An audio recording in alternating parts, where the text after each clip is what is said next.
नमस्कार, जय जगन्नाथ, सुप्रभात। दर्शक बंधु, आज आपण मानकु नहीं आसी आज नुआ एक प्रसंग। आज प्रसंग होछि कान कुंडे लागिबा समस्या। आसंतु जानि देबा एही कान कुंडे लागिबा समस्या हुए काहेकि, एहार कारण कौन, एहार लक्षण, एहार निराकरण बा स्वास्थ्य परामर्श कौन, आसंतु जानि नेबा। दर्शक बंधु, पाणीपाग द्रुत गति रे बदलुछि। आजिकाली बढ़ुथिबा प्रदूषण एवं आर्द्रता जोगु नाक, कान और गला समस्या विभिन्न प्रकार देखिबाकू मिलुछि।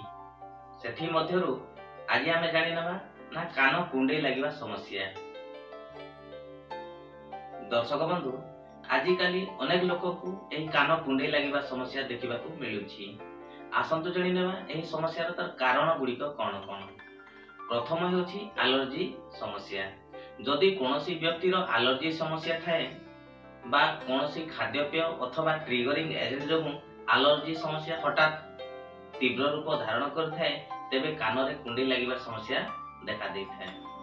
परवर्ती होछि शरीर रे अथवा कान रे कबक बा फंगीर संक्रमण। जदि कान रे फंगल इन्फेक्शन बा कबक बा फंगीर संक्रमण होइथाए, सेतेबेले मध्य कानर ऊपर भाग रे बा भीतर कान रे कान कुंडे लागिबा समस्या देखा देथाए। परवर्ती होछि कान रे जमा होइतिबा किछि मैला बा वैक्स जोगु एही कान कुंडे लागिबा समस्या मध्य देखा देई पारे। परवर्ती होछि कान भितरे अत्याधिक शुष्कता जोगु कान भितरे संक्रमण होइथाए बा कान सुखिला होइथाए, जहा फल रे कान कुंडे लागिबा समस्या मध्य देखा देई पारे। परवर्ती होछि कान भितरे पानी, साबुन पानी बा शैम्पू पानी जदि पसी गले कान भितरे संक्रमण सृष्टि होइथाए, तेबे मध्य कान रे कुंडे लागिबा समस्या देखा देई पारे। दर्शक बंधु, एमिति विभिन्न कारण जोगु कान भितरे कुंडे लागिबा समस्या बा कान ऊपर अंश रे कानर उपरी भाग रे कुंडे लागिबा समस्या देखा देई पारे। दर्शक बंधु, आसंतु जानि नेबा एही कान कुंडे लागिबा समस्या सहित तार सहजात लक्षण आ गुड़िक कौन कौन। कानर उपरी भाग रे बा कानर उपरी अंश रे ऊपर कान रे किछु अठालिया पदार्थ लागिला भली मने हेबा। कान भीतर अंशटी लाल पड़ी जिबा। अल्प किछि कान भीतर तरल पदार्थ निर्गत हेबा। कान भीतर बारंबार कुंडिया लागिबा। ऊपर कान रे मध्य कानर उपरी भाग रे अल्प अल्प एवं बारंबार कुंडिया लागिबा। एमिति विभिन्न प्रकार एही कान कुंडे लागिबार तार सहजात लक्षण गुड़िक देखा देथाए। दर्शक बंधु, आसंतु जानि नेबा यार स्वास्थ्य परामर्श बा उपचार जनित हेल्थ टिप्स गुड़िक कौन कौन। प्रथमतः हेउछि कान को सफा रखंतु।